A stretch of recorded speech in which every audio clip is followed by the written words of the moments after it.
मैं मयंक श्रीवास्तव, राष्ट्रीय अध्यक्ष परिषद, आप सबके सम्मुख उपस्थित अपने मन का रोष, आक्रोश इन बातों।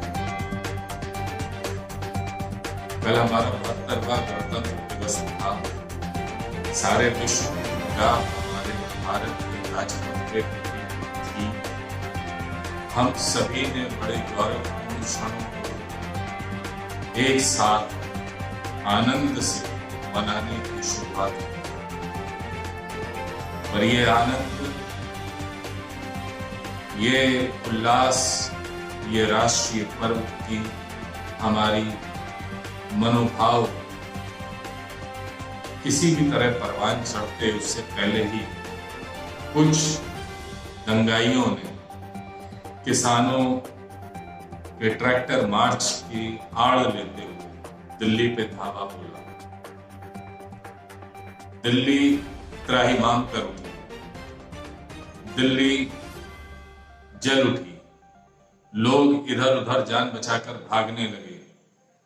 लोगों को शरण नहीं प्राप्त हो रही थी। 1 नहीं, 2 नहीं, 10 नहीं, 20 नहीं, 50 नहीं, 100 नहीं, हजारों की संख्या में उपद्रवी दिल्ली पे घुसते चले गए। सरकार ने 26 जनवरी के दिन आपको आजादी के साथ अपने आंदोलन को मनाने की, प्रकट करने की, सरकार से अपने किन्हीं भी मुद्दों पे आपके वैचारिक मतभेद उनको प्रकट करने की पूरी आजादी दी। आपको बोला कि हाँ, आप आइए, शरीक होइए, अपना ट्रैक्टर मार्च निकालिए और हमारे देश को अपने बारे में, अपने विचारों से अवगत कराइए। पर यह वैचारिक मतभेद का सवाल नहीं था, पर यह सवाल किन्हीं मुद्दों पे बिल की वापसी को लेकर के नहीं था। जो कल हुआ उसको देख करके तो ये लगता है कि ये सोची समझी साजिश के बतौर भारत और भारत की चुनी हुई सरकार को नीचा दिखाने की कोशिश थी। इसमें जो लोग भी संलिप्त थे उनके बारे में जांच हो रही है। जांच में जिनके भी नाम सामने आएंगे, मैं उनके नाम लेने से बेहतर है कि अंजाम को आप सबके साथ आगे जल्दी ही डिस्कस करूंगा। लेकिन मैं उन सब से एक बात जरूर पूछना चाहता हूं कि वो नमक किस मिट्टी का खाते हैं। नरेंद्र मोदी, अमित शाह या भारत सरकार, इनसे आपके वैचारिक मतभेद हो सकते हैं। किसी भी बिल को लेकर के कोई भी किसी भी प्रकार की वैमनस्यता प्रदर्शित करने के लिए आपने आम जन को, आम पुलिस वालों को किस तरह से प्रताड़ित किया। नंगी तलवारें लेकर के, रॉड लेकर के, लाठी डंडे लेकर के, पब्लिक की जो मेहनत की कमाई से एकत्रित हुआ टैक्स है, उससे जो सुविधाएं आपको दी जाती हैं, सड़कों के रूप में, बैरिकेडिंग्स के रूप में, सुरक्षा के रूप में, उन सबको तहस नहस करने चले। और वो तहस नहस करने चले उन किसानों के आड़ में जो अन्न देता है। यानी कि वो जनता भी आपको रास नहीं आई जिसकी मेहनत की कमाई से ये देश चमकता है। वो अन्नदाता जिसकी तरफ से आप खड़े होने का दावा करते हैं, उनका त्याग भी, उनके भी खून पसीने से उपजाई हुई अन्न की कोई कीमत नहीं आपकी निगाह में। इस देश से ऊपर हो गए आप, हमारे तिरंगे से ऊपर हो गए आप, हमारे संविधान से ऊपर हो गए आप। तो यदि आप ये सोचते हैं कि ये किसी भी प्रकार का नंगा नाच करके आप देश की संप्रभुता पे एक दाग लगा के शांति से मुस्कुराते हुए, टहलते हुए बच के निकल जाएंगे, तो ये संभव नहीं है।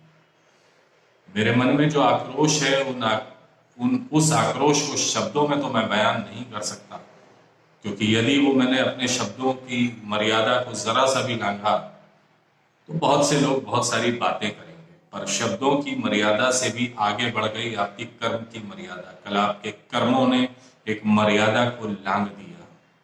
मैं पूछना चाहूंगा किसानों के उन नेताओं से जिन्होंने 26 जनवरी का दिन मुकर्रर किया। इंटेलिजेंस रिपोर्ट ये कह रही थी, पुलिस आपसे कह रही थी कि आप श्रीमान कोई और तारीख, कोई और समय सुनिश्चित करें, हम आपका सहयोग करेंगे। पर आपने जिद रखी कि नहीं, 26 जनवरी को ही हम ये रैली निकालेंगे। देखा आपने इस रैली का क्या अंजाम हुआ।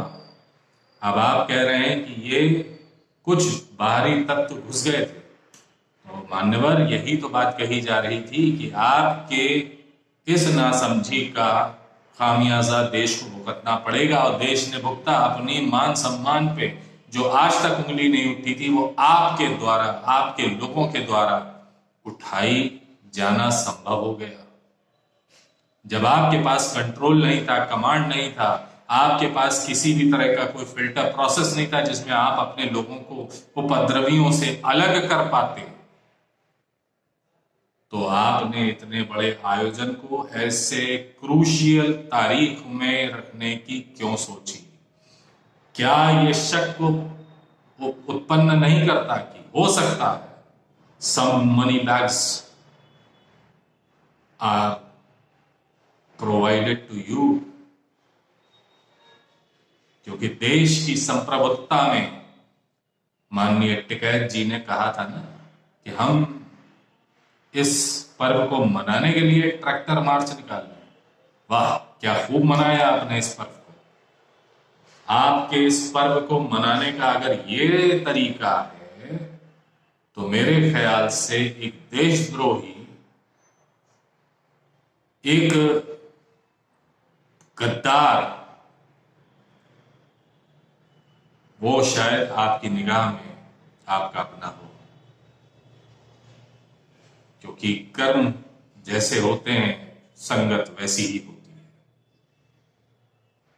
सरकार ने आपको लगातार 11 बार 12 बार बुला बुला करके बैठाने की कोशिश करी कि बैठिए, एक कमेटी बनाइए, किन मुद्दों पे, किन बातों पे आपको प्रॉब्लम है उसका हल निकाला जाएगा, समय निकाला जाएगा। 1.5 साल तक हम मुलतवी करने को रेडी हैं इस बिल को।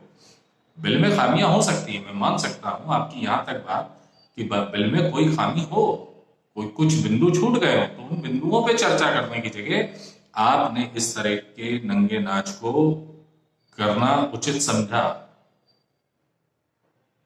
तो मेरे देश के नागरिक, इस संविधान के द्वारा आप भी जवाबदेही के लिए बाध्य हैं। जवाब दीजिए, अन्यथा हमारी जांच एजेंसियां जवाब तो ढूंढ ही रही हैं। जांच एजेंसियों से निकलने वाले जवाब के बाद ये जनता, ये देश शायद आपको माफ न कर पाए। यदि आपसे कोई जाने अनजाने भूल हुई है तो उस भूल को स्वीकारिए और माफी मांगिए।